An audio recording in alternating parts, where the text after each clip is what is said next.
ইরানে হামাস নেতা ইসমাইল হানিয়াকে হত্যার পর পাল্টা হামলার তোড়জোড় কম হলো না। এর মধ্যেই ইসরায়েলে হামলা না চালাতে ইরানকে কয়েক দফায় আহ্বানও জানিয়েছে যুক্তরাষ্ট্র ও দেশটির মিত্ররা। তবে তাতে সাড়া না দিয়ে এখনও হুমকি দেয়া অব্যাহত রেখেছে তেহরান।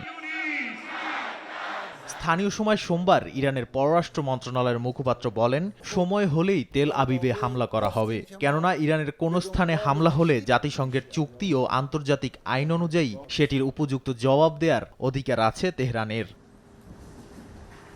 হামলার আগে ইসরায়েলের গোয়েন্দা সংস্থা মোসাদকে মোকাবিলার জন্য জোরালো পদক্ষেপ নেয়ার কথাও জানিয়েছে ইরান। বিশ্বের বিভিন্ন দেশে কর্মরত মোসাদ এজেন্টদের শনাক্ত করা হয়েছে বলে জানিয়েছেন ইন্টেলিজেন্স মন্ত্রী ইসমাইল খাতিব। বলেছেন, এরই মধ্যে ২৮টি দেশে মোসাদ এজেন্টদের শনাক্ত করেছে তার মন্ত্রণালয়।